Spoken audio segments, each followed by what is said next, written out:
ওকে, দেখেন আমাদের আজকের টপিক হচ্ছে পাওয়ার এন্ড সিকিউরিটি। তাহলে পাওয়ার এন্ড সিকিউরিটি আমরা গুরুত্বপূর্ণ ব্যাপারগুলো দেখবো আর কি, ঠিক আছে? এটাই আমি পড়াইছিলাম, মনে আছে? ঠিক আছে, ওকে ফাইন, আমি আবার পড়াচ্ছি। শক্তি মানে কি ভাই? শক্তি মানে আমার কাছে বোমা আছে, এবার আমাকে দিকে আপনি ভয় পাবেন, ঠিক আছে? ভয় পেয়ে কি করবেন? আপনি আমার বউকে টিস করবেন না। এটাই হচ্ছে শক্তি, আমার শক্তি, ঠিক আছে? তাহলে আমি হচ্ছে কি করছি বলেন তো, আপনার একটা ব্যবহারকে কি করছি, কন্ট্রোল করছি, প্রভাবিত করছি, ঠিক আছে? যে আমি হচ্ছে কি করলাম, আমি হচ্ছে একটা পিছের থেকে লাঠি নিয়ে হাঁটতেছি, স্বাভাবিকভাবে হচ্ছে কি হয়েছে, আপনি হচ্ছে আমার বিড়ালকে গায়ে হাত দিলেন না, আমাকে বিড়াল আদর করতে চায় না, বিড়ালটা বিরক্ত হয়ে যাচ্ছে, তো আমি আমার বিড়ালটা নিয়ে সিম্পাকে নিয়ে হাঁটতেছি, লাঠিও রাখছি, আপনি পাশে আসতেছেন না। তাহলে আমি হচ্ছে মূলত আপনার কি করছি, আপনার আচরণকে, কাজকে নিয়ন্ত্রণ করার চেষ্টা করছি। শক্তি হচ্ছে এমন কিছু একটা, ক্ষমতা হলো এমন কিছু একটা যেটা হচ্ছে অন্যের কাজ, আচরণ এগুলোকে প্রভাবিত করে, সিদ্ধান্তকে প্রভাবিত করে বা নিয়ন্ত্রণ করে, ঠিক আছে? যেমন হচ্ছে আপনি আপনি আপনি ধরেন হচ্ছে ইউএস এর পাশে গিয়ে বসছেন, ট্রাম্পের পাশে গিয়ে বসছেন, ঠিক আছে? এখন ট্রাম্প আপনার কাঁধে একটা হাত রেখেছে, আপনি যখন ভোট দিবেন আর কি ইউএনএ, আপনার কাঁধে একটা হাত রেখে দিচ্ছে ট্রাম্প। এখন আপনি ওই ট্রাম্পের হাত সরায়া আপনি কখনোই রাশিয়াকে ভোট দিতে পারবেন না। মানে হয়তো আপনি রাশিয়া ভোট দিতে যাচ্ছেন কিন্তু পাশে ট্রাম্প বসে আছে, ঠিক আছে? তাহলে এটা হচ্ছে কি আপনার, এটা হচ্ছে আপনার আহ, আপনার ওই আচরণটাকে নিয়ন্ত্রণ করে ফেলছে।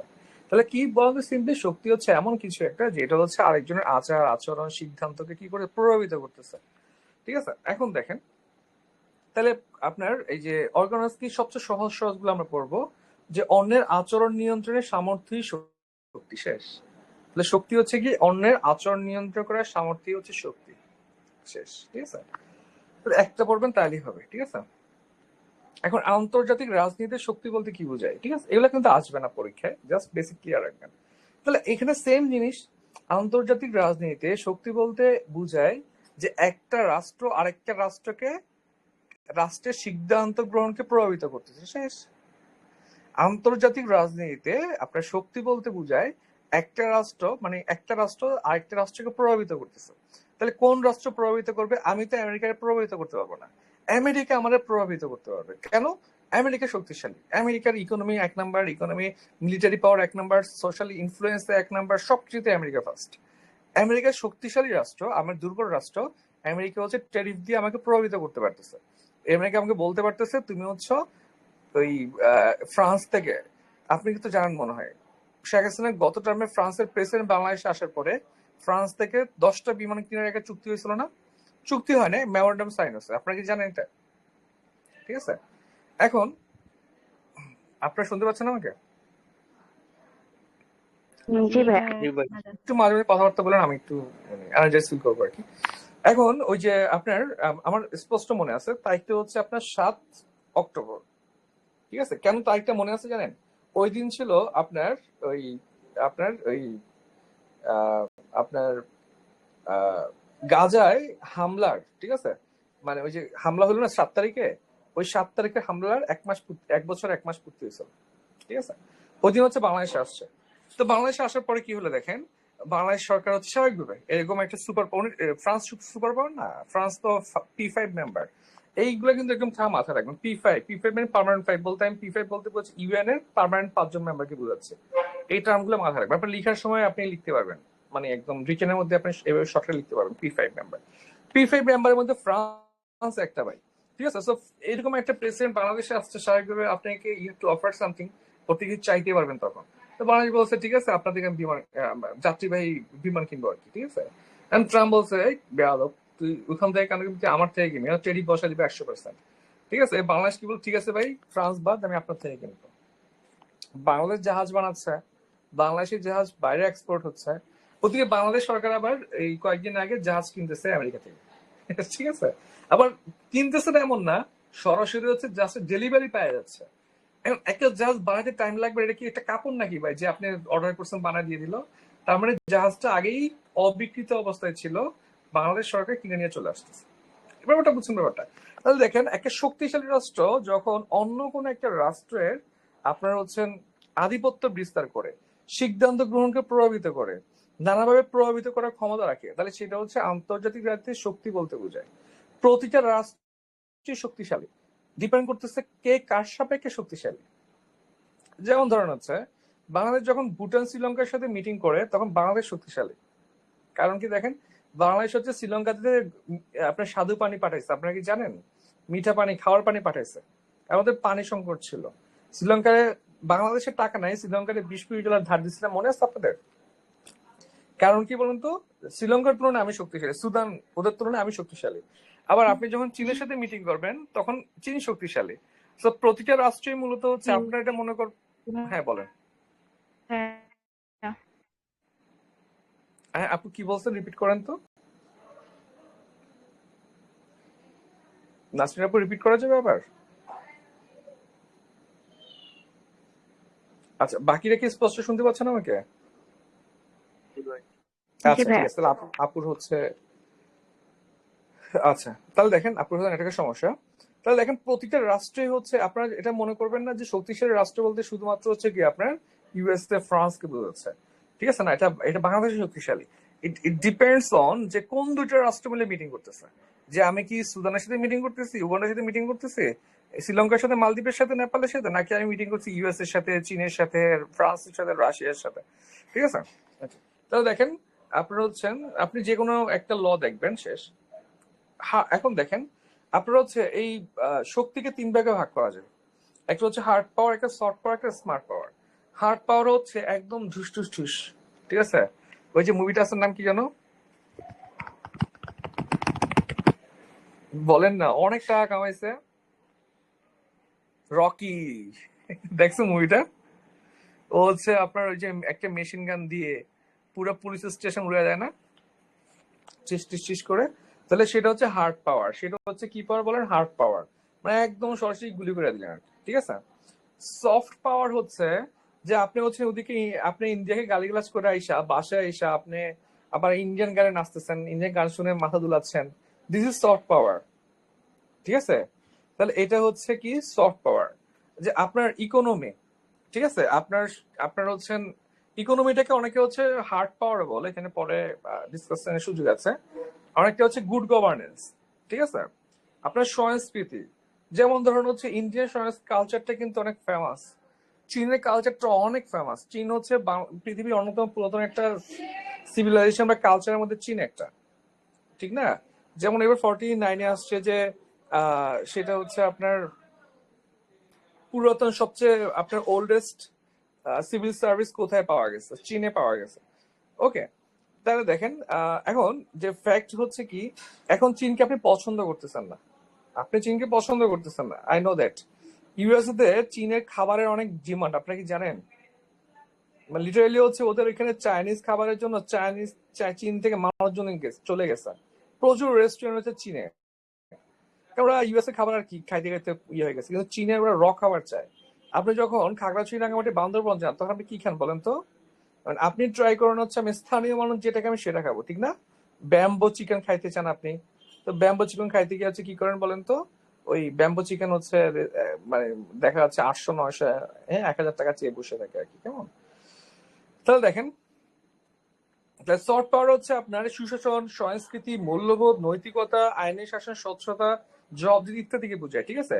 একটা দেশের অভ্যন্তরীণ শান্তি শৃঙ্খলা নিশ্চিত করার পাশাপাশি রাজনৈতিক আপনার আন্তর্জাতিক রাজনীতিতে প্রভাব বিস্তার করতে পারে। কিভাবে পারে বলেন তো দেখি? খুব সিম্পল, দেখেন যে আপনার বাংলাদেশের মানুষের ইন্টিগ্রিটি আছে। হ্যাঁ আমরা ভাই মানে 71-এ দেখেন আমরা কত, মানে আমরা লিটারালি হচ্ছে বাঁশ দিয়ে যুদ্ধ করছি, বাঁশ বনাম আপনার আপনার মেশিন গান। তো এই যে এটা কিন্তু আমাকে এম্পাওয়ার করছে। এরপরে ওই এম্পাওয়ারটা আমার জন্য এত গুরুত্বপূর্ণ যে বাংলাদেশ যখন গাজার পক্ষে একটা বক্তব্য দেয়, এটা কিন্তু অনেক সিগনিফিকেন্স ক্রিয়েট করে। কারণ হচ্ছে এই সিচুয়েশনটা দিয়ে আমরা গেছি এক সময়। আমার একটা ইথিক্যাল ভিউ পয়েন্ট আছে, ঠিক আছে? এরপরে ধরেন হচ্ছে আমরা বলি না এই কাজটা, এই কাজটা নরওয়ে করছে, মাঝে মধ্যে আপনি এভাবে মানে একটা লুক দেন না কেন বলেন তো? কারণ নরওয়ের উপর আপনার একটা এক্সপেকটেশন আছে।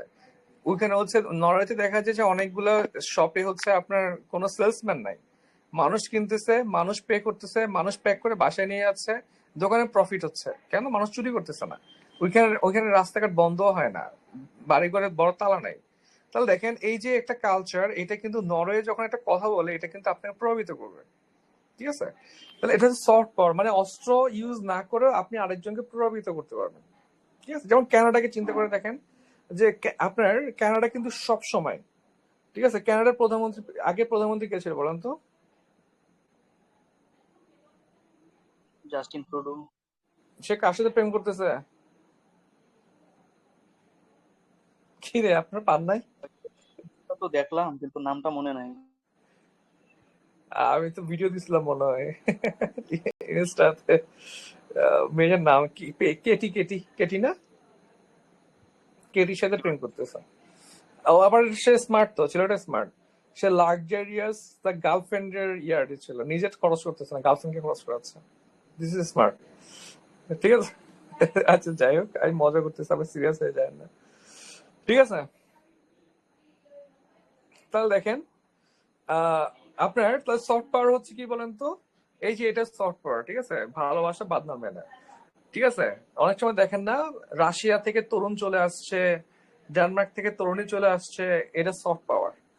ঠিক আছে, এখন স্মার্ট পাওয়ার হচ্ছে কি দেখেন তো? স্মার্ট পাওয়ার হচ্ছে আপনি একই সাথে যখন হার্ড পাওয়ার এবং স্মার্ট সফট পাওয়ারকে একসাথে ব্যবহার করবেন, তাহলে সেটা হচ্ছে আপনার কি, আপনার স্মার্ট পাওয়ার। আচ্ছা দেখেন তো, এই যে এমআইটি তে পড়া অনেকের ড্রিম না? তাহলে এমআইটি কি করতেছে বলেন তো? আরো অনেক ইউনিভার্সিটি আছে, আমি এমআইটি কথা বলি কারণ আমার একসময় একটা ড্রিম ছিল, যদি আমি পরে কমার্সে চলে আসছে। তো দেখেন, এই এমআইটি কি করতেছে? এমআইটি হচ্ছে পুরো পৃথিবীর অনেকগুলো ব্রেনিয়াক, বা অক্সফোর্ডকে চিন্তা করেন, ক্যামব্রিজকে চিন্তা করেন, পুরো পৃথিবীর ব্রেনিয়াককে টেনে নিয়ে যাচ্ছে। এই টেনে নিয়ে যাচ্ছে ওইসব দেশে, তারা সেটেল হচ্ছে, ভালো লাইফ পাচ্ছে।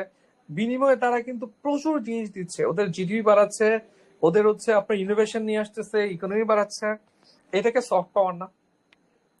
যখন হচ্ছে আপনি সফট পাওয়ার এবং হার্ড পাওয়ার একসাথে ইউজ করবেন, তাহলে সেটা হচ্ছে আপনার স্মার্ট পাওয়ার। ঠিক আছে, এটা হচ্ছে সাম্প্রতিক সময়ে কিছু আগে আপনার আপনার হচ্ছেন ওই কি যেন বলে, হিলারি ক্লিন্টন হচ্ছে এটা বলছিল আর কি, স্মার্ট পাওয়ার কথা বলছিল, এটা আমরা পরে আরে পাবো। তাহলে দেখেন, হার্ড পাওয়ার নিয়ে তো অনেক আলোচনা হয়েছে। হার্ড পাওয়ার বলতে নর্মালি সাধারণত বুঝে হচ্ছে মিলিটারি শক্তি, গুলি ঠুস ঠুস করে গুলি করে দিবেন, ঠিক আছে, দুধ চা খেয়ে গুলি করে দিবেন, ঠিক আছে। আচ্ছা, সফট পাওয়ার হচ্ছে কি দেখেন তো? সফট পাওয়ার হচ্ছে আপনার সাংস্কৃতিক, অর্থনৈতিক, রাজনৈতিক, পররাষ্ট্রনীতি সংক্রান্ত শক্তির উপাদানই হচ্ছে আমার সফট পাওয়ার। ঠিক আছে, সফট পাওয়ার দিয়ে হচ্ছে আপনি সরাসরি গুলি করবেন না, কিন্তু হচ্ছে ওকে আপনি বিভিন্নভাবে ম্যানেজ করতে পারবেন। ঠিক আছে, ইজিলি ম্যানেজ করতে পারবেন। যেমন ধরুন হচ্ছে আমরা অনেক কিছু পাই না, যেমন আপনার হচ্ছেন যেমন আপনার চব্বিশে গণ অভ্যুত্থানে আপনার ইউএই হচ্ছে বাংলাদেশি অনেকজনকে আপনার জেল দিয়ে ফেলছিল না আন্দোলন করার জন্য। তো সেইটা হচ্ছে, সেটা কিন্তু ইউএই অনেক শক্তিশালী কান্ট্রি। তো আমাদের ডক্টর মোহাম্মদ ইউনূস হচ্ছে মোটামুটি 2-4 মিনিট, 10 মিনিট, 1 ঘন্টা কথা বলি সলভ করে ফেলছে। কারণ ইউনূস সাহেবের যে পার্সোনালিটি, ওনার যে আপনার কূটনৈতিক দক্ষতা, ঠিক আছে, বা ওনার যে সোশ্যাল অ্যাপিয়ারেন্স, তো এটা হচ্ছে মানে ইউএই ফেলতে পারে না, এটাকে সফট পাওয়ার। এটা হচ্ছে আমাদের সফট পাওয়ার। বুঝছেন ব্যাপারটা? আচ্ছা, এখন দেখেন, এরপর হচ্ছে হার্ড ভাই পাওয়ার। হুম, পরীক্ষায় যদি ভাই সফট পাওয়ার নিয়ে প্রশ্ন আসে তাইলে এই উদাহরণটা কি দিতে পারবো, এই যে এই এখন যে বললেন এটা? এগুলো একটু অ্যাভয়েড করার ট্রাই করবেন, বুঝছেন? অ্যাভয়েড করার ট্রাই করা কেন ভালো? আপনার হয় কি, আপনার 45-এর খাতা পরে আবার কাটছে গভর্নমেন্ট চেঞ্জ হওয়ার পরে, কিন্তু শুরুর পরীক্ষা খাতা কাটছে আওয়ামী লীগ। আওয়ামী লীগের আমলে তো সবাই হচ্ছে আওয়ামী লীগের আরে জয় বা সবার বক্তব্য দিয়ে ফাটাই দিয়ে চলে আসছে। ঠিক আছে, তো আমি কখনোই রাজনৈতিক বক্তব্য লিখতাম না, বা কমিটি কথা আর কি, ঠিক আছে। তো আপনারা ট্রাই করবেন হচ্ছে পলিটিক্যাল স্টেটমেন্ট না দেওয়ার জন্য। আপনি জানেন যে এই খাতা কাটার সম্ভাবনা এই সরকার আছে, ফেব্রুয়ারিতে নির্বাচন হলে নাও কাটতে পারে, বিএনপিও কাটতে পারে। হ্যাঁ, বিএনপির সাথে এই সরকারের সম্পর্ক কেমন যাবে আমি জানি না, এটা সরকারের উপর ডিপেন্ড করে না, ডিপেন্ড করতেছে খাতা যে কাটতেছে তার উপর। এবং তা সে ধরেন ইউনুস সাহেবকে পছন্দ করে না, আপনি ইউনুস সাহেবের 10টা কোট দিয়ে রাখছেন, সে বিরক্ত হয়ে যাবে। এই জন্য আমি সাপোর্ট করি আর কি, যে আপনি সব সময় মানে এইটা ব্যক্তিত্বের কোট না দিয়ে আপনি নিউট্রাল কোনো ব্যক্তিত্বের কোট দিতে যাবেন। ঠিক আছে, সফট পাওয়ারের একটা উদাহরণ আপনি ইন্টারন্যাশনাল উদাহরণ ইউজ করেন, দেশের ভিতর না থাকলে বেটার। এটা আমার পার্সোনাল মতামত ভাই, ইউ ক্যান ডু এনিথিং, এটা আপনি ইউজ করতে পারবেন, আমি সাজেস্ট করবো করবেন না, কারণ আপনি জানেন না খাতা কি কাটতেছে। ঠিক আছে, আচ্ছা, তাহলে স্মার্ট পাওয়ার হচ্ছে কি? স্মার্ট পাওয়ার হচ্ছে কি দেখেন, এটা সুন্দর একটা কোটেশন আছে। কোটেশনটা কে বলছে বলেন তো? আমার খুব পছন্দ, একটা কোট করি না মাঝে মধ্যে, নাসনেও বলেন, আপনাদের অনেকবার শোনাইছি। রোজবেল্ট না ভাইয়া? হুম। রোজবেল্ট হ্যাঁ না? হ্যাঁ, এটা এখানে ইউজ করা যায়। Speak softly and carry carry a big big stick. Stick মানে হচ্ছে Stick. স্টিক, হ্যাঁ মানে হচ্ছে লাঠি। মানে এখানে যেটা বোঝানো ট্রাই করতেছে যে আপনি সফট ভাবে কথা বলবেন, ঠিক আছে, কিন্তু পাশে একটা বড় লাঠি রাখবেন, ঠিক আছে। মানে আপনি সফট ভাবে কথা বলবেন কিন্তু পাশে একটা লাঠি রাখবেন, ঠিক আছে, হাতে। তো ওরা তখন বুঝতে পারবে যে ভাই ও শান্তি শান্তিতে ভদ্রভাবে কথা বলছে, দিয়ে দিই, নয়তো সে লাঠি দিয়ে মেরে দিবে।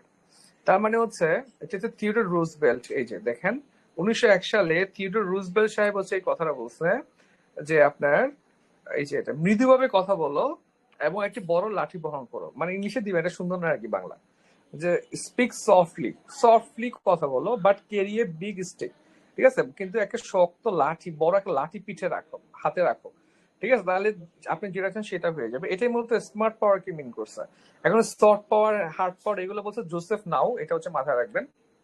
এখানে লিখছে দেখেন জোসেফ এস নাই বা নাও, তাহলে তার বই হচ্ছে soft power the means to success in world politics বইয়ে আপনার স্মার্ট পাওয়ার শব্দটা চালু করছে। তাহলে এই নামটা একদম মুখস্থ রাখবেন। এই নামটা আপনি সফট পাওয়ারও দিতে পারবেন, স্মার্ট পাওয়ারও দিতে পারবেন, আবার হার্ড পাওয়ারও দিতে পারবেন। সো এই নামটা আলুর মতো। তাহলে সফট পাওয়ার স্মার্ট পাওয়ার তো বুঝছেন ভাই, আপনি হচ্ছেন সব সব পাওয়ার একসাথে খাটাবেন। আপনার ইকোনমিক পাওয়ার খাটাবেন, আপনার কালচারাল পাওয়ার খাটাবেন, আপনার আপনার ডিপ্লোম্যাটিক পাওয়ার খাটাবেন। এর পাশে একটা কি রাখবেন, এর পাশে ছোট করে হচ্ছে 2-4টা পারমাণবিক বোমাও তাক করে রাখবেন, ঠিক আছে। এই হচ্ছে অবস্থা। এই শর্ট পাওয়ারটা করে অনেক নেতা করে, তো এখন প্রকাশ পাচ্ছে না। ওই যে ইয়া দেখছেন আপনারা, মুন্না ভাই এমবিবিএস কে দেখছেন বলেন তো? জি ভাইয়া দেখছি। ওইখানে শর্ট পাওয়ার ইউজ করে না। ওই যে মুন্নার প্রথমে কাজ কি ছিল, তুলে নিয়ে আসবে, তারপরে হ্যাঁ, একজনের কাছে নিয়ে আসে, তারপরে সে হচ্ছে এবার দামাদামি কয়েকটা বন্দুক রাখে, এরপরে নেগোশিয়েট করে 10 লাখ, 20 লাখ, 20,000, 30,000, বুঝছেন ব্যাপারটা। পরে 2.5 লাখে গিয়ে থামে না। তো এটা হচ্ছে কি বলেন তো, একটা এটা হচ্ছে কি একটা স্মার্ট পাওয়ার। এটাই বলছে কি যে আপনি নেগোশিয়েট করেন, ওকে ঠকায়েন না বা ওকে একদমই দিবেন না এমন না, সাথে একটা বন্দুকও রাখেন যাতে সে ভয় পায়, ঠিক আছে। তাহলে স্মার্ট পাওয়ারটা আসলে বুঝছে, এটা নিজে পড়বেন, আমি জাস্ট বেসিকটা বুঝাচ্ছি আপনাদের, কেমন। স্মার্ট পাওয়ারের আরেকটা নাম হচ্ছে ট্রান্সফর্ম ডিপ্লোমেসি, এটাতে পড়ানোর কিছু নাই। তাহলে হার্ড পাওয়ার সফটওয়্যার পার্থক্যটা পারবেন না, দেখেন। তাহলে হচ্ছে হার্ড পাওয়ার মানে হচ্ছে আপনার ফোর্স ইউজ করবে, ক্ষমতা ব্যবহার করবে। সফট পাওয়ারে অত ক্ষমতা ব্যবহার করি না, আমরা হচ্ছে সাংস্কৃতিক বন্ধন, কূটনৈতিক প্রচার এগুলো করতে চাই, ঠিক আছে। হার্ড পাওয়ার সরাসরি যুদ্ধের সমর্থক, ধর ধর মার মার। আর সফট পাওয়ার হচ্ছে মূলত হচ্ছে আপনার কি, আপনার হচ্ছেন এক ধরনের সম্পর্কের মাধ্যমে কি সর্ট আউট করতে চায়। তারপর হচ্ছে এরা সুশাসন প্রতিষ্ঠার মাধ্যমে প্রভাব বিস্তার করে, এটা হচ্ছে কি নিষেধাজ্ঞা প্রয়োগ করে। দেখবেন আর কি দৃশ্যমান শক্তি। হার্ড পাওয়ার আপনি দেখতে পারবেন গুলি করতেছে, সফট পাওয়ার আপনি দেখতে পারবেন না, এটা বিহাইন্ড দ্য সিনে মোস্টলি হয়। হার্ড পাওয়ার হচ্ছে এগুলো দেখবেন কেমন, আপনি আগে যাচ্ছে। হাইব্রিড ওয়ারফেয়ারটা খুবই গুরুত্বপূর্ণ ভাই, এটা এনি টাইম চলে আসতে পারে। হাইব্রিড ওয়ারফেয়ার মানে হচ্ছে যতগুলা আপনার যুদ্ধে ব্যবহার করার অস্ত্র আছে সবগুলো আপনি ইউজ করবেন। অস্ত্র বলতে শুধুমাত্র হচ্ছে আপনার ওই বন্দুক না, মিস ইনফরমেশন একটা অস্ত্র না বলেন, ঠিক আছে। যেমন আপনি কি জানেন কিনা জানি না, সাম্প্রতিককালে একটা একটা ভিডিও ভাইরাল হয়েছে। ভিডিওটা হচ্ছে কি, একটা লেখা ভাইরাল হয়েছে যে একজন গাজার বন্দী ছিল একজন ইসরায়েলে। তো তাকে হচ্ছে বলা হয়েছে, বলছে আর কি ইসরায়েলিরা, যে তোমার বউকে মারছি, বাচ্চাদের মারছি, মাকে মারছি, বাবাকে মারছি, তোমাদের সবাইকে হ্যাঁ মেরে। ভিডিওটা দেখছি। ভিডিও দেখছেন, ঠিক আছে। তো ওকে বলছে যে সবাইকে মেরে ফেলছে। তো ওকে মানসিক ভাবে কি করছে বলেন তো, একদম ড্যামেজ করে দেওয়ার ট্রাই করছে। কিন্তু পরবর্তী সময় সে যখন মুক্তি পাইছে তখন দেখা গেছে বউ বাচ্চা কি বাপ মা বেঁচে আছে, মারা যায় নাই। পয়েন্টটা বুঝছেন? তো এইটা হচ্ছে মূলত হচ্ছে আপনার হাইব্রিড ওয়ারফেয়ারের মতো। মানে ইসরায়েল হচ্ছে আপনার যত অস্ত্র ইউজ করতে পারছে, তারা সরাসরি মানুষ মারতেছে, বোম মারতেছে, তারপরে হচ্ছে তারা মিস ইনফরমেশন ছড়াচ্ছে, ফেসবুকে বুস্টিং করতেছে, তারপর আপনার ডিপ্লোমেটিক ভাবে হচ্ছে বিভিন্ন দেশে শাটল ডিপ্লোমেসি করতেছে যাতে ইসরায়েল আইসোলেটেড হয়ে না পড়ে, ঠিক আছে। তারপরে হচ্ছে আপনার এইভাবে হচ্ছে কি করতে বিনোদন প্রোপাগান্ডা ছড়াচ্ছে, মানুষ মারতেছে, আপনার সফট পাওয়ার ইউজ করতেছে, সবকিছু করতেছে। তাহলে যুদ্ধ জয়ের জন্য আপনি যখন সবকিছু একসাথে করবেন সেটা হচ্ছে হাইব্রিড ওয়ারফেয়ার। বুঝে গেছে? কোনো কোশ্চেন আছে কিনা বলে? ভাই ওই যে কনসেপচুয়াল প্রশ্নগুলা অ্যান্সার করার ক্ষেত্রে আর কি, মানে এর উত্তরটা ইউনিক করা যায় কিভাবে? অ্যান্সার করা নিয়ে আমি পরে আলোচনা করবো আস্তে আস্তে, ঠিক আছে? কনসেপ্টটা ক্লিয়ার হয়েছে কিনা বলেন? জি ভাই। আচ্ছা, ওকে। তাহলে কারণ না হলে বলবেন, ঠিক আছে? আচ্ছা, আপনার কোশ্চেন লাস্টই করেন, এটা আসলে ওই ডিসকাশনের ব্যাপার তো, আগে পড়ায় ফেলি। এবার এটাতে আপনি যে কোনো কিছু দিতে পারবেন, অবশ্যই আপনি রিয়েল লাইফ ট্রাই করবেন, রিসেন্ট যুদ্ধ ইউজ করতে, রিসেন্ট ডাটা ইউজ করতে, তাহলে আপনার নাম্বার হবে, ঠিক আছে? আর বইয়ের ডাটা মুখস্থ করবে না, ম্যাথ সবাই পড়ে যাবে, ঠিক আছে? এবার দেখেন যে ন্যাশনাল পার্ক, জাতীয় শক্তি। জাতীয় শক্তি মানে আপনি আপনার নিজস্ব শক্তি কতখানি, ঠিক আছে? দেখেন, তাহলে হচ্ছে দেখেন, জাতীয় শক্তি রাষ্ট্রের অবিভাজ্য প্রতীক, যার সাহায্যে কোনো রাষ্ট্র অভ্যন্তরীণ বা পররাষ্ট্রনীতি প্রণয়নে গুরুত্বপূর্ণ ভূমিকা পালন করে। মানে আপনি কতটুকু স্ট্রং সেটা ডিপেন্ড করবে কিসের উপরে বলেন তো? আপনার কিছু, সেটা ডিপেন্ড করবে হচ্ছে, আপনি বলেন তো বাংলাদেশ যদি স্ট্রং হইতো, আচ্ছা বাংলাদেশ তো অত বেশি স্ট্রং না, আপনি বলেন ইউএসএ কেন স্ট্রং বলেন তো?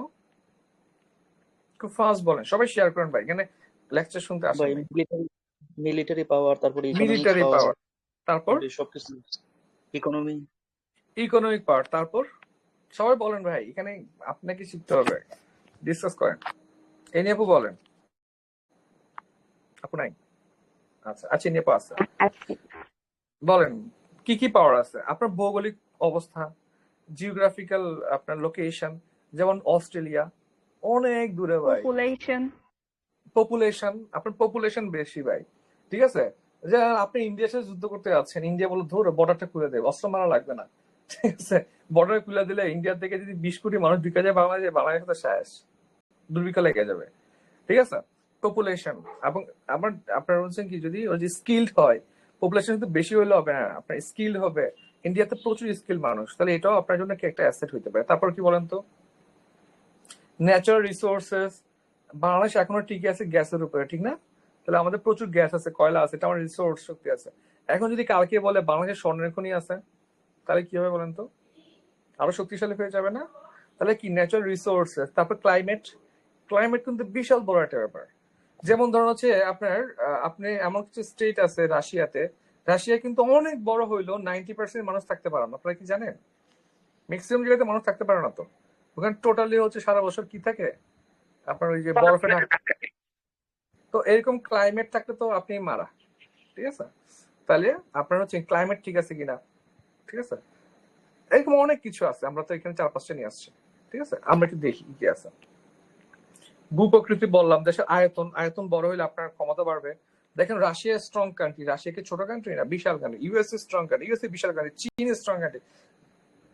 টিউকে ছাড়া বেশিরভাগ স্ট্রং কান্ট্রি নর্মালি বড় কান্ট্রি হয়। এটা বলছে কে বলেন তো? সঞ্জুকে চিনছেন আপনারা? এটা জি কৌটিল্য ভাই, বলছে। চায়না। Art of War. হ্যাঁ, আর্ট অফ, এটা আপনার কৌটিল্য ওইখানেও আছে। বড় দেশগুলো টিকে থাকার সম্ভাবনা বেশি। প্রাকৃতিক সম্পদ তো বলতাম, শিল্পের উন্নতি, আপনি অনেক বেশি সামরিক মিটার পর আমরা সবগুলো আলোচনা করে ফেলছি। এখন এইগুলো থাকা মানে আপনি কি এগুলো থাকা মানে আপনি শক্তিশালী। এবার শক্তিশালী হইছেন, এটা প্রকাশ পাবে কিভাবে বলেন তো? প্রকাশ পাবে কিভাবে? এটা প্রকাশ পাবে আপনার ডিপ্লোম্যাটিক, আপনি যে গোল সেট করতেছেন সেটার উপরে। মানে আপনার পররাষ্ট্র নীতি প্রণয়নে গুরুত্বপূর্ণ ভূমিকা পালন করবে, ঠিক আছে? অভ্যন্তরীণ নীতি এবং পররাষ্ট্র নীতি দুইটাতেই গুরুত্বপূর্ণ ভূমিকা পালন করবে। আমি যদি, আমার যদি খালি স্বর্ণের খনি থাকতো, আমার যদি আজকে পারমাণবিক বোমা থাকতো, ঠিক আছে, তাহলে কি আমি বলতাম যে ভারতের সাথে চুপচাপ করে মিটায় চলা লাগবে? আমরা এখন বলি না যে ভারতের সাথে আমাদেরকে সারাউন্ডিং করে রাখছে, ওর সাথে ভালো সম্পর্ক করে আগাইতে হবে, অত সমস্যা আছে। এটা আমরা সবাই বলি, পলিটিক্যাল নেতারা বলে। কেন বলে? কারণ হচ্ছে আমাদের পাওয়ার কম, আমাদের জাতীয় শক্তি ভারতের চেয়ে কম। আজকে যদি আমার পারমাণবিক বোমা থাকতো, তাহলে আমরা এত কিছু বলা লাগতো না, দৌড়ো, কি আর হবে, পাকিস্তান যেটা করে আর কি, ঠিক আছে? তাহলে এটা হচ্ছে জাতীয় শক্তির উপাদান হচ্ছে কোনগুলো, যেটা আপনাকে জাতীয় শক্তি নিশ্চিত করাবে, এতক্ষণ যা বললাম। আর এটা প্রকাশ পাবে হচ্ছে আপনার পররাষ্ট্র নীতির মাধ্যমে বা অভ্যন্তরীণ নীতির মাধ্যমে, ঠিক আছে? ওকে, তারপর দেখেন শক্তি সাম্যকিক, এটা পরীক্ষা আপনাকে রিটার্নে মানে ইম্পেরিক্যালে প্রতি লাইনে লেখা লাগবে। ব্যালেন্স অফ পাওয়ার, এটা ভাই বোধহয় জিজ্ঞেস করে ব্যালেন্স অফ পাওয়ার মানে কি বলেন তো ভাই? এই যে এটা, এই যে এটা আপনাকে পড়াইছিলাম। ব্যালেন্স অফ পাওয়ার মানে কি বলেন তো? ব্যালেন্স অফ পাওয়ার মানে হচ্ছে ক্ষমতার সাম্য। ব্যালেন্স অফ পাওয়ার না, ব্যালেন্স মানে সাম্য, পাওয়ার হচ্ছে ক্ষমতা। যেমন ধরুন হচ্ছে আপনি অস্ত্র দিয়ে বুঝাই, ইউএসএ পারমাণবিক অস্ত্র বানায় কত সালে? 1944-45 সালে, ঠিক আছে, 44 ধরেন। আর হচ্ছে এখন ইউএসএ পুরো পৃথিবীতে 1 নম্বর কান্ট্রি যার কাছে অ্যাটমিক বোমা আছে। সেটা হচ্ছে ইউএসএ কে অনেক বেশি এম্পাওয়ার্ড করে ফেলছে, কেউ সাহসই করতেছে না। ও বোমা ফেলার সাথে সাথে বিশ্বযুদ্ধ শেষ। আর এটা ইউএসএ কে অনেক শক্তিশালী করে ফেলছে, আর বাকি সব রাষ্ট্রকে ছোট বানায় ফেলছে। এটা সমতা করার জন্য রাশিয়া 1949 সালে, কত সালে? 49 সালে হচ্ছে আপনার পারমাণবিক বোমা বানায় ফেলে, ঠিক আছে। দেখেন তো এখন আপনার ইউএস এরও বোমা আছে, রাশিয়ারও বোমা আছে, তাহলে কি সমতা চলে আসছে না? ঠিক আছে, বুঝছেন ব্যাপারটা? আপনার ওপেনহাইমার মুভিটা দেখছেন? দেখেন নাই? ছি, কাদেরকে পড়াচ্ছে? ওপেনহাইমার মুভিটা মোটামুটি আপনার মরফি বলে না ওকে? Cillian Murphy. হ্যাঁ, মার্ফির হচ্ছে one of the best movie মনে হয় আর কি আমার। এটা মারাত্মক অভিনয় করছে ভাই। আপনারা পড়েন না, মুভি দেখেন না, প্রেম করেন না, কি যে করেন। Biography type. হ্যাঁ, বায়োগ্রাফি টাইপের। তাহলে দেখেন, আমরা থিয়েটারে দেখছি। তাহলে দেখেন আপনার, তাহলে এই যে বোমা বানানোর মাধ্যমে হচ্ছে কি হচ্ছে, শক্তির সাম্য ফিরে আসছে। আবার উল্টা ভাবে সাম্য ফিরতে পারতো না? দুজনে বলতে পারে ভাই চল আমরা সব বোমা কি নিষ্ক্রিয় করে ফেলি, তাও দুজন সমান থাকবে। মূলত বেশি আছে নাকি কম আছে এটাও ফ্যাক্ট না, ফ্যাক্ট হচ্ছে দুইজনের সম পরিমাণ থাকা লাগবে। জিরো হইলে জিরো, আছে হইলে আছে, নাই হইলে নাই। তাহলে এটা হলো বোমার মাধ্যমে। এবার দেখেন সংগঠনের মাধ্যমে আপনি শক্তি সাম্য নিশ্চিত করতে পারবেন। ন্যাটো বানিয়েছে কত সালে বলেন তো?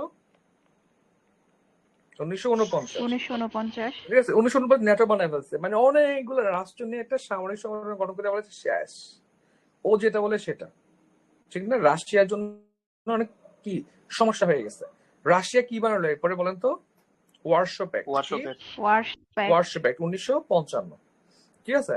তো দেখেন, তাহলে এই যে দেখেন সংগঠনের মাধ্যমে সাম্যতা সৃষ্টি, জোটের মাধ্যমে সাম্যতা সৃষ্টি করা যায়। তাহলে যখনই আপনি মূলত হচ্ছে আপনি সাম্য সৃষ্টি করবেন, মানে হচ্ছে যে একটা শক্তি এককভাবে, একটা শক্তি অথবা একটা এন্টিটি এককভাবে শক্তিশালী না হয়ে যখন হচ্ছে ওই শক্তি অনেকগুলো দেশের মধ্যে আপনার সমপরিমাণ থাকে, সেটা হচ্ছে কি শক্তি সাম্য। একদম বেসিক কে বোঝেন, আপনি বেসিকে লিখবেন, সমস্যা নাই, ঠিক আছে, কোনো প্যারা নাই, ফুল অ্যান্সার করতে হবে। আপনার ইয়ে দেখছেন সিন্ডিকেট মুভিটা দেখছেন? সিন্ডিকেট না, মুভিটা সিন্ডিকেট মনে হয় না, সিন্ডিকেট না, দাঁড়ান আমি বলি। এটা এটা এটা একমাত্র মুভি যেটা রিভিউ লিখছিলাম আমি। এটা হচ্ছে আপনার, দাঁড়ান, এটা হচ্ছে ইন্ডিয়ান বাংলা মুভি। ওইখানে হচ্ছে আপনার ওই যে নায়কটা কি জানো, প্রসেনজিৎ ছিল, তারপরে হচ্ছে দেব ছিল। আপনারা দেখেন না মুভিটা? মুভিটার নাম হচ্ছে কি, জুলফিকার। জুলফিকার দেখছেন কেউ? গান তো শুনছেন? জুলফিকার গান কেউ শুনে হয় না, আপনারা হয়তো বুঝতে পারতেছেন না। ওই ওই জুলফিকার মুভিটা হচ্ছে আপনার ব্যালেন্স অফ পাওয়ারের সবচেয়ে বেস্ট উদাহরণ, ঠিক আছে। আমি আমার ওই আপনার ব্লগে, যে ব্লগটাতে আপনারা আছেন আর কি, পরীক্ষা দেন, বোকআপ করেন, সেখানে মুভি রিভিউ নামে একটা সেকশন আছে, সেখানে আছে জুলফিকার। আপনি আপনার লিঙ্ক দিব, পড়ে নিন। ওইখানে হয় কি, মুভিটা দেখলে বুঝতেন, ওইখানে ওটাকে সিন্ডিকেট চালায়। তো ওই সিন্ডিকেটটা সমপরিমাণ শক্তিশালী, কিন্তু ওদের নিয়ম, সিন্ডিকেটের নিয়ম হচ্ছে কেউ যদি এককভাবে সিন্ডিকেটের বড় হয়ে যায়, সবাই মিলে তাকে মেরে ফেলে। এটা নিয়ে কাহিনী, মানে ব্যালেন্স থাকা লাগবে, সবাই সমান থাকা লাগবে। একজন শক্তিশালী হওয়ার ট্রাই করলে সবাই তাকে মেরে ফেলে, ব্যালেন্সে আনার জন্য। যদি এটা খারাপ উদাহরণ, বাট উদাহরণ আর কি। তা কিভাবে আপনি শক্তি সাম্য নিশ্চিত করতে পারবেন ভাই? বললাম তো না, সামরিক জোটের মাধ্যমে, ওয়ারশো প্যাক্ট হ্যানতেন। তারপর হচ্ছে অর্থনৈতিক কর্মকাণ্ডের মাধ্যমে, যেমন হচ্ছে আপনার মার্শাল প্ল্যান, তারপর কমিকন প্ল্যান। পুষ্টিকরণের মাধ্যমে, দেখেন যে 45 সালে আমেরিকা বোমা বানাইছে, 49 সালে হচ্ছে আপনার রাশিয়া বানাইছে। নিরস্ত্রীকরণের মাধ্যমে দুজন অস্ত্র কমায় ফেলতেছে। বৈশিষ্ট্যগুলো তো আশা করি পারবেন, ঠিক আছে, একবার দেখে নেবেন। গুড নেইবার ট্রিটি হচ্ছে কি বলেন তো? যে প্রতিবেশী দেশের সাথে বদমাইশি করবো না, গুড নেইবার, ভালো নেইবার হয়ে থাকবো, ভালো নেইবার পাবো আর কি, ঠিক আছে। আচ্ছা, তাহলে দেখেন এটা মূলত হচ্ছে ফ্রাঙ্কলিন দ্য রুজভেল্ট হচ্ছে উদ্ভাবন করে। ও বলছিল কি বলেন তো, যে হচ্ছে দেখেন প্রতিবেশী দেশের উপরে কোনো ধরনের নেতিবাচক প্রভাব বিস্তার না করাটা হচ্ছে গুড নেইবার। যে আমি ভালো প্রতিবেশী হয়ে থাকবো, তাহলে প্রতিবেশী আমার জন্য ভালো হবে, এর মাধ্যমে একটা সম্পর্ক বিল্ড হবে, ঠিক আছে, নেটওয়ার্ক সৃষ্টি হবে, ট্রাস্ট হবে। আপনি দেখেন প্রতিটা সাবকন্টিনেন্টে পার্শ্ববর্তী দেশের সাথে গ্যাঞ্জাম আছে। ভারতের সাথে হচ্ছে ইন্ডিয়ার গ্যাঞ্জাম, সরি বাংলাদেশের সাথে ইন্ডিয়ার গ্যাঞ্জাম, ওদিকে রাশিয়ার সাথে হচ্ছে আপনার পার্শ্ববর্তী ফিনল্যান্ড ফিনল্যান্ড এগুলোর গ্যাঞ্জাম, তারপর ওদিকে জাপানের সাথে হচ্ছে কোরিয়ার গ্যাঞ্জাম, চীনের সাথে জাপানের গ্যাঞ্জাম, চীনের সাথে রাশিয়ার গ্যাঞ্জাম ছিল, এখন কম আর কি, ঠিক আছে। আপনি ইউরোপে দেখেন, ইউরোপিয়ান থাকার পরেও গ্যাঞ্জাম আছে। মাগার আপনি পাবেন না যে ইউএস এর সাথে কানাডার গ্যাঞ্জাম। ট্রাম্প আসার পর মাঝে মধ্যে লাগে চড়ানো ব্যাপার, বাট চূড়ান্ত গ্যাঞ্জাম নেই। ইউএস এর সাথে মেক্সিকোর গ্যাঞ্জাম। ইউএস হচ্ছে এমন একটা স্মার্ট কান্ট্রি, ওরা আপনার ঘরটাকে শান্তিতে গুছিয়ে রাখছে। উত্তর আমেরিকা দক্ষিণ আমেরিকাতে গ্যাঞ্জাম করতে দেয় না। ভেনেজুয়েলা যে ছোট করে গ্যাঞ্জাম, এগুলো আমেরিকা একদম পিছিয়ে মেরে ফেলতে পারে, জাস্ট এখন নানান কারণে পারতেছে না আর কি, ঠিক আছে। এগুলো কোনো ইস্যুই না। মানে ওই উত্তর কোরিয়া, উত্তর আমেরিকা দক্ষিণ আমেরিকাতে মোটামুটি ইউএসএ একটা কন্ট্রোল থাকে, ওখানে গ্যাঞ্জামও কম। এটা ইউএসএ ওই যে আইসোলেশনের মাধ্যমে করে রাখছিল আর কি, ঠিক আছে। স্টোরিটা পড়বেন, এখানে তেমন কিছু নাই।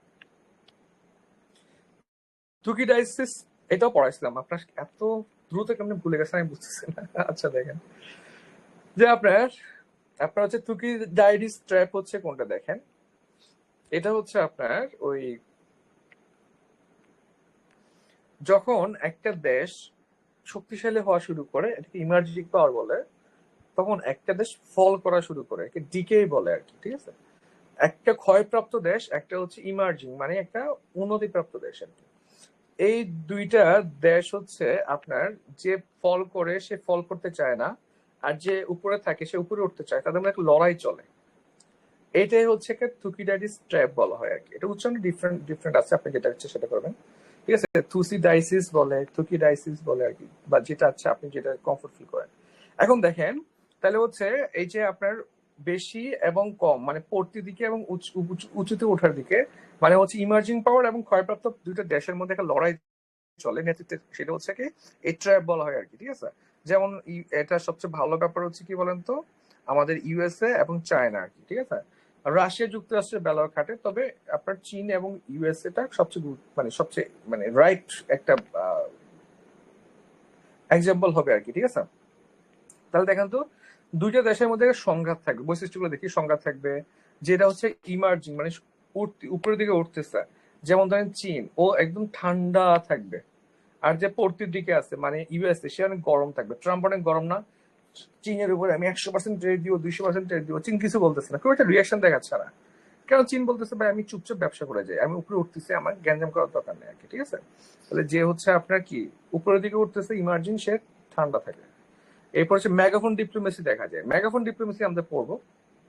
মেগাফোন ডিপ্লোমেসি হচ্ছে কি জানেন, ওই আপনার সরাসরি কোনো কূটনৈতিক চ্যানেল ইউজ করে না, ডাইরেক্ট মিডিয়ার সামনে বলে ও খারাপ, এটা করলে আমি ওকে বোমা মেরে দিব।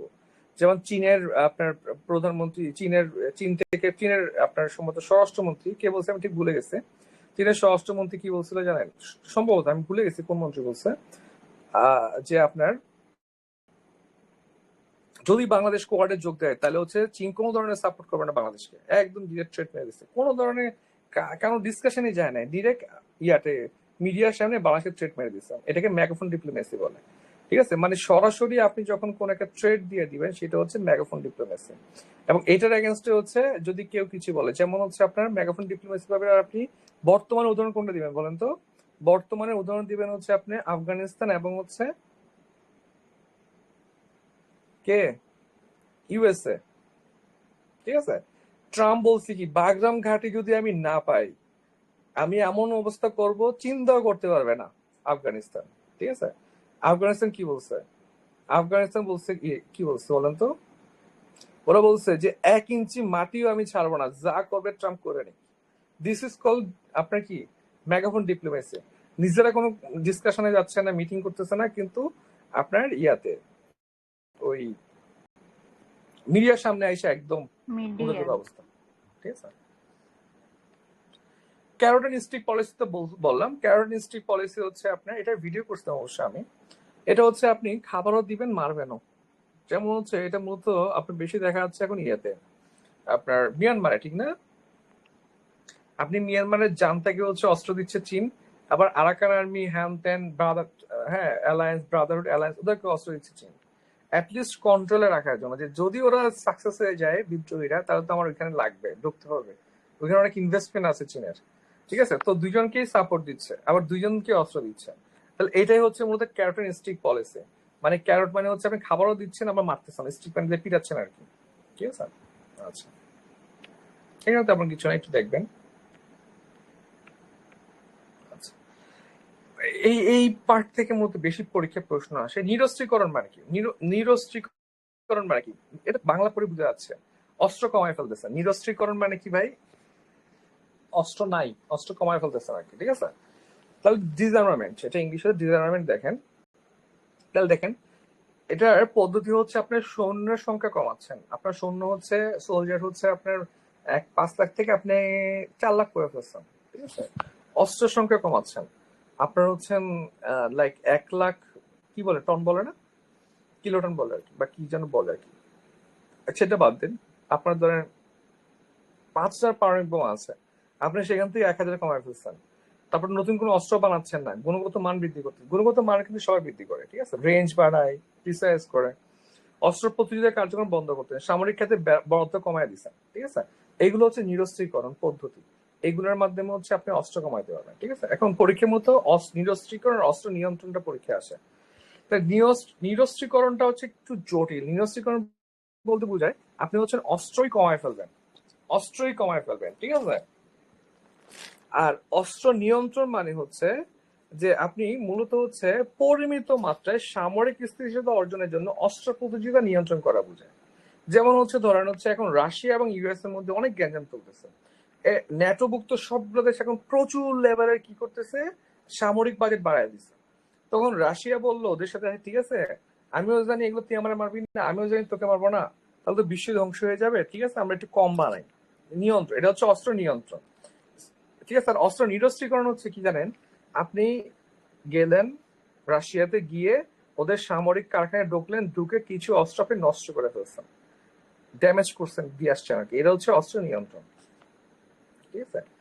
দেখেন অস্ত্র যদি আপনি আপনার নিরস্ত্রীকরণ করেন, তখন মূলত আপনি পুরো সিস্টেমটাই নষ্ট করে ফেলেন, মানে পুরো হচ্ছে বানাবেই না আপনি আর, ঠিক আছে? তাহলে এটা উৎপাদন, বাজারজাতকরণ, মজুতকরণ সম্ভব না, ঠিক আছে?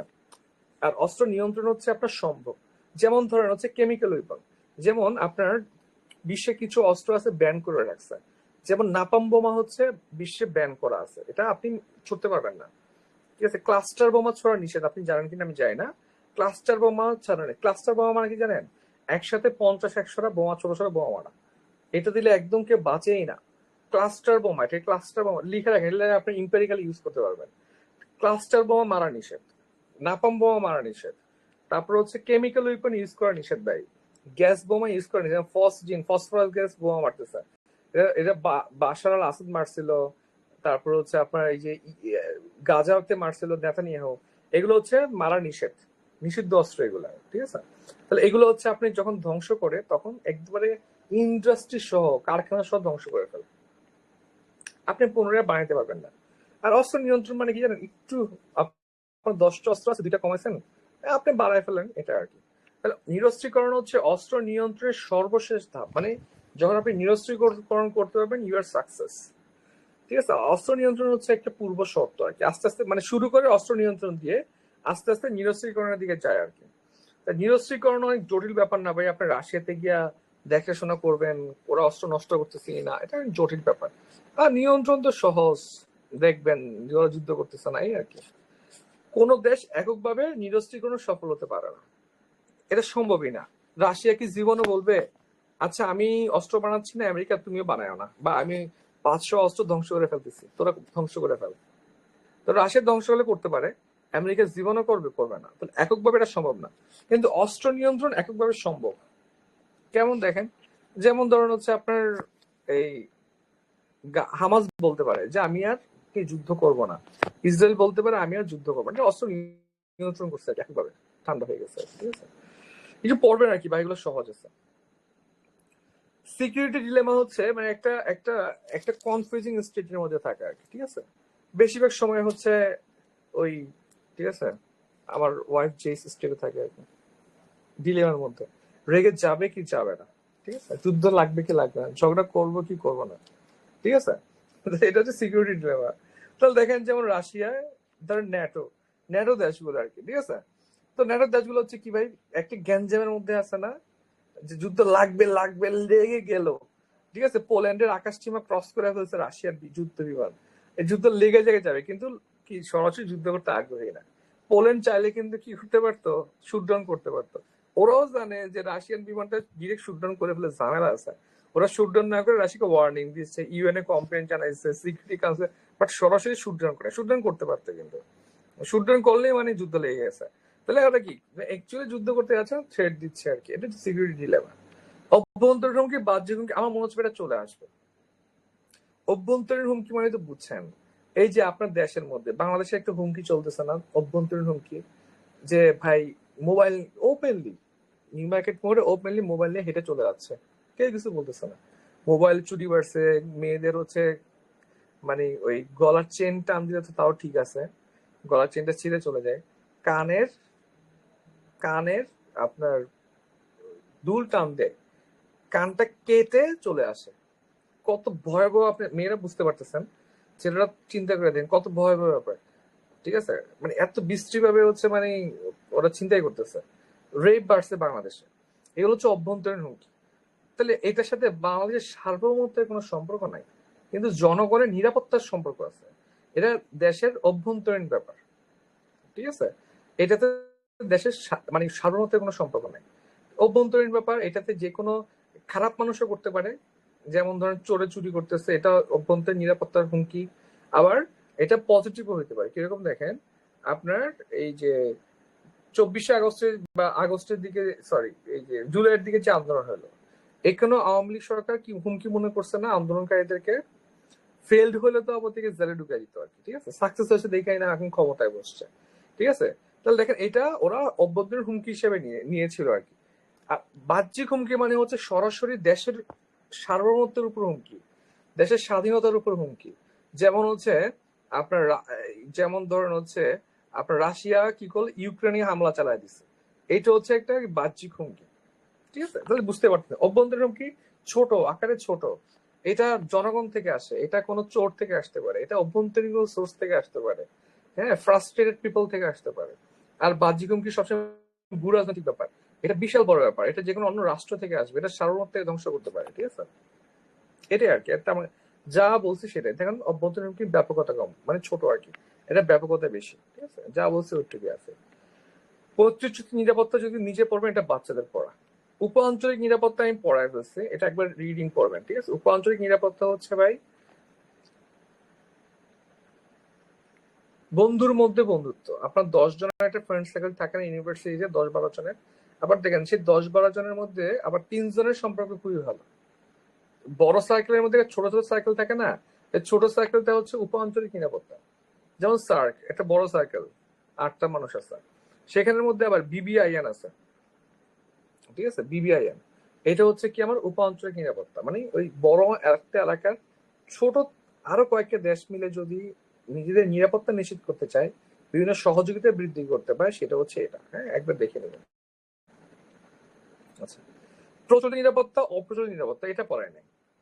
দেখেন প্রচলিত নিরাপত্তা হচ্ছে কোনটা, আপনার জীবনের উপর নিরাপত্তা, ট্রেডিশনাল আপনার যেটাকে বলা হয় আর কি সিকিউরিটি, ঠিক আছে। যেমন হচ্ছে আপনার দেখেন যে একই দেশের সক্ষমতা বলতে বোঝায়, সক্ষমতাকে বোঝায়, ঠিক আছে। তাহলে প্রচলিত নিরাপত্তা একটি ভূ রাজনৈতিক ধারণা যা রাষ্ট্রের মধ্যে সীমাবদ্ধ এবং সামরিক কৌশল শক্তি সামর্থ্যের সাথে সম্পর্কিত। মানে প্রচলিত নিরাপত্তা বলতে বোঝায় কেউ যদি আপনার রাষ্ট্রকে সামরিকভাবে আঘাত করে, সামরিকভাবে প্রতিরোধ করার যে আপনার সক্ষমতা, সেটা হচ্ছে নিরাপত্তা, ঠিক আছে। যেমন আমাদের বর্ডার গার্ড বাংলাদেশ আছে, বিজিবি আছে, ঠিক আছে, এটা হচ্ছে আমাদের প্রচলিত নিরাপত্তা, যে কেউ যদি চোরাচালানকারী কিংবা কোন দেশ যদি আক্রমণ করে, প্রথমে আমাদের বর্ডার গার্ড বাংলাদেশ অ্যাটাক করবে, তারপরে আমার আর্মি আছে, নেভি আছে, আমার এয়ারফোর্স আছে, এটা হচ্ছে প্রচলিত নিরাপত্তা, ঠিক আছে, মানে সামরিক নিরাপত্তা আর কি, ঠিক আছে। আর অপ্রচলিত নিরাপত্তা নিরাপত্তা হচ্ছে দেখেন সামরিক নিরাপত্তার বাইরে নিরাপত্তা। ক্লাইমেট চেঞ্জ হচ্ছে, এখন আমার চিটং শহরে লবণাক্ততার পরিমাণ বেড়ে যাওয়ার কারণে কোনো ধরনের চাল উৎপাদন করা যাচ্ছে না, আমার খাদ্য সংকট দেখা দিচ্ছে। এটা হচ্ছে আমার কি এখন খাদ্য নিরাপত্তা ব্যাঘাত ঘটছে না, এটা হচ্ছে আমার অপ্রচলিত নিরাপত্তা। ঠিক আছে, তারপর ধরুন হচ্ছে আপনি মেঘনার পাড়ে বাসা সিরাজগঞ্জে, সেখানে সিরাজগঞ্জ চৌহালিতে আপনার হচ্ছেন কি নদী ভাঙনের ফলে আপনার ঘরটা চলে গেছে পানিতে, আপনি এখন একদম রাস্তায় থাকতেছেন। এটা হচ্ছে আপনার কি আপনার জলবায়ু পরিবর্তন ঘটিত নিরাপত্তাহীনতা। ঠিক আছে, এই এই মানে ওই প্রচলিত সামরিক ইস্যু বাদ দিয়ে বাকি সবগুলো হচ্ছে অপ্রচলিত নিরাপত্তা। যেমন আপনি চাকরি পাচ্ছেন না, এইটা একটা কি অপ্রচলিত নিরাপত্তা, মানে আপনার হচ্ছেন জীবিকার নিরাপত্তা নাই। ঠিক আছে, তাহলে আমরা কি বুঝলাম বলেন তো? এটা হচ্ছে এমন একটা ইস্যু যেটা হচ্ছে সামরিক ইস্যুর বাইরে, যেমন জলবায়ু পরিবর্তন, পরিবেশ বিপর্যয়, সম্পদের হ্রাস, সংক্রামক ব্যাধি যেমন করোনা থেকে নিরাপত্তা, প্রাকৃতিক দুর্যোগ, ঘূর্ণিঝড় হচ্ছে বারবার, অভিবাসন, আপনার এলাকায় বেশি মানুষ চলে আসছে এবং চিটংয়ে আমাদেরকে বইঙ্গা বলে। ঠিক আছে, তারপর খাদ্য সংকট, ওই যে বললাম ফুড সিকিউরিটি, মানব পাচার, আপনাকে পাচার করে নিয়ে যাচ্ছে। বাংলাদেশে মানব পাচারের কত সালে হয় বলেন তো?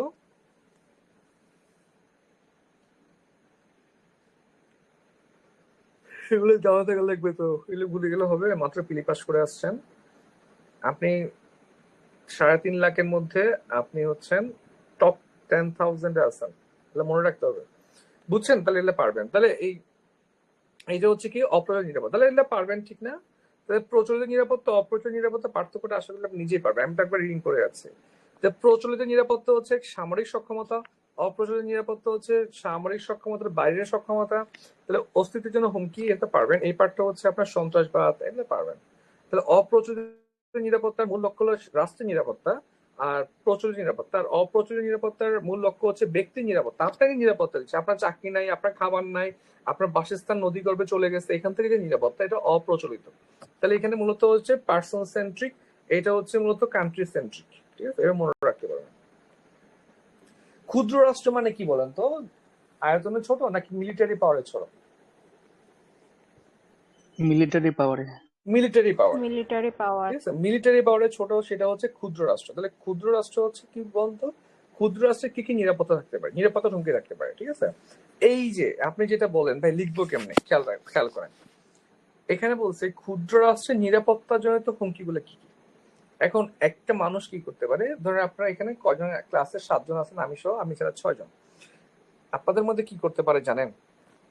অনেকে কি করতে পারে, কিছু নিরাপত্তা পয়েন্ট বাই পয়েন্ট 5টা দিয়ে চলে আসতে পারে। এটাতে প্রচলিত নিরাপত্তাও থাকবে, অপ্রচলিত নিরাপত্তাও থাকবে। আবার আপনাদের মধ্যে কে একজন কি করবে জানেন, নিরাপত্তা সংকট কোন কোন জায়গায় হতে পারে, নিরাপত্তা সংকটের সম্ভাবনা বা স্কোপ, এরপর একটা টান দিবে, লিখবে হচ্ছে কি জানেন, আপনার প্রচলিত নিরাপত্তা, আর একটা টান দিয়ে লিখবে অপ্রচলিত নিরাপত্তা, এরপর এটার নিচে লিখবে হচ্ছে সামরিক ক্ষমতা নিয়ে হ্যান, এখানে লিখবে। মানে একই জিনিস সে একটা ডায়াগ্রাম বা চার্ট আকারে দেখাচ্ছে, আর অন্য একজন হচ্ছে ধরো 5 নাম্বার কোনো ব্যাপার না, সে জাস্ট লিখে গেছে। অবশ্যই যে চার্ট বা ডায়াগ্রাম দেখবে সে বেশি নাম্বার পাবে।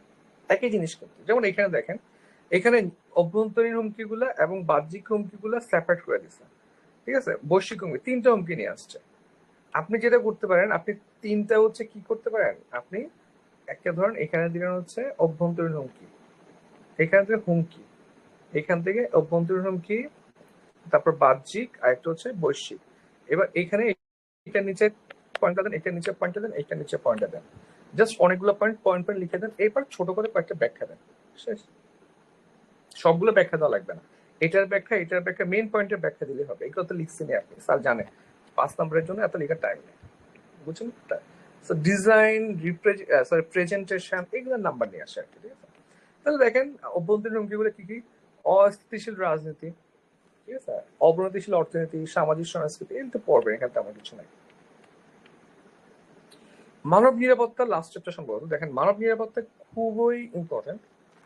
মানব নিরাপত্তা হচ্ছে, এটা হচ্ছে আমার একদম মুখস্থ আছে, human security is the security of কি, হেলথ, ওয়েলথ এন্ড ডিগনিটি, সম্ভবত লাইফ, ওয়েলথ, ডিগনিটি, ডিভাইনিটি লিখছে, ডিগনিটি বা হচ্ছে এটা চেক দিন তো, ডিগনিটি নাকি ডিভাইনিটি, ডিভাইনিটি মানে হচ্ছে আপনার সম্মানটাকে বোঝায় আর কি, ডিগনিটিকে বোঝায়। ডিভাইন মানে হচ্ছে স্বর্গীয়, ঠিক আছে?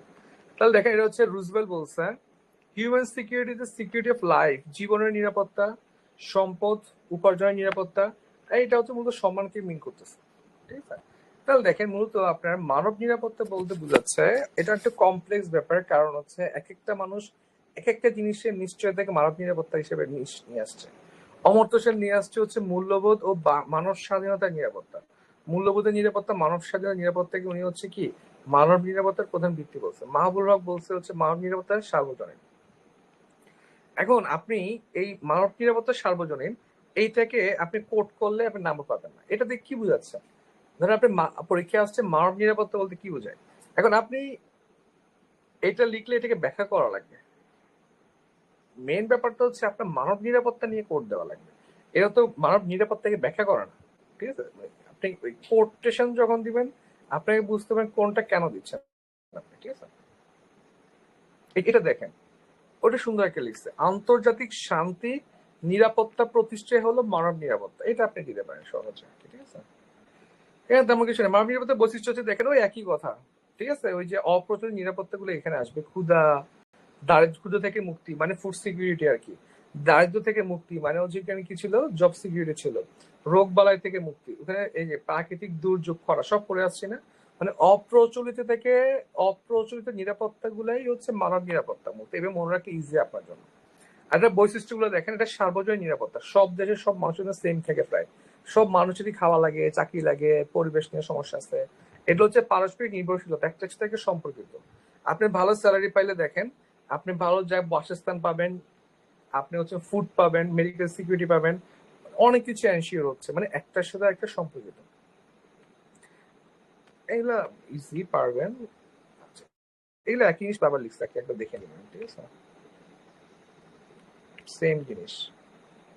আচ্ছা, এইটা একটু পরীক্ষা আসে, মানব নিরাপত্তার হুমকি গুলা কি কি?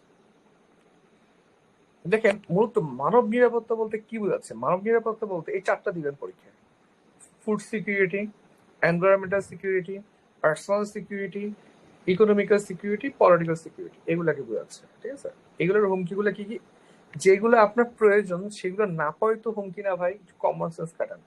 ফুড সিকিউরিটি নিশ্চিত হলে হিউম্যান সিকিউরিটি নিশ্চিত হবে।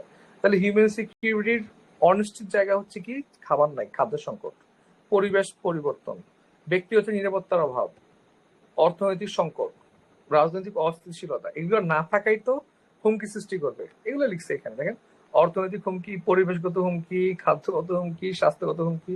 এগুলো একদম ইজি, একবার দেখলেই পারবেন, পড়ানোর মতো কিছু নেই। কি রে, শেষ হচ্ছে না আমার এটা? যাচ্ছে পরে, আচ্ছা পিছন থেকে আসেন। আচ্ছা আর পড়াবো না ভাই, আরো একটা পরিচিত আছে, বিশাল বড় আর কি। তাহলে নেক্সট দিন আর কি ইনশাল্লাহ এটা দিয়ে শুরু করবো আর কি, ঠিক আছে? মনে রাখবেন, ভুলে যাবেন না, টেক্সট দিয়ে রাখেন আমাকে গ্রুপের মধ্যে, ঠিক আছে? যে ভাই নেক্সট দিন এখান থেকে করবো।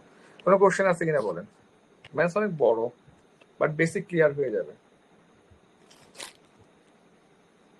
বলেন বলেন, কোনো কোশ্চেন আছে কিনা? ওই যে টুকিটাইটিস যে বুঝাইছিলেন না, ওইটা যদি আর একটু মানে আধা মিনিটে একটু বুঝাইছিলেন। কোনটা কোনটা?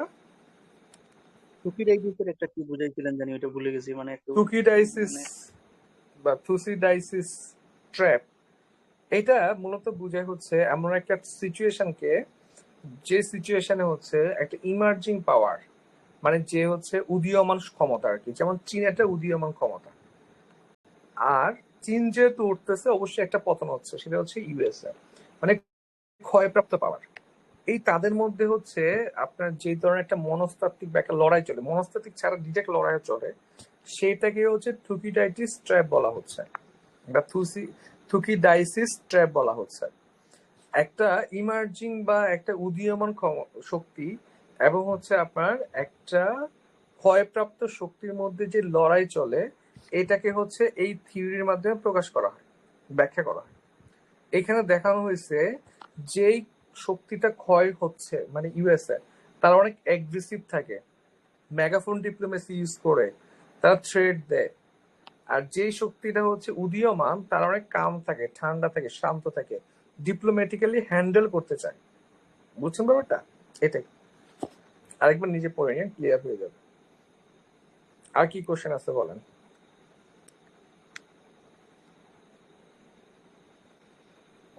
অন্য কোনো সাবজেক্ট নিয়ে কি মানে প্রশ্ন করব? হ্যাঁ বলেন না, সমস্যা নেই। মানে আচ্ছা আমি এটা একটু অফ করি তাইলে, math একটু দাঁড়ান। হ্যাঁ বলেন।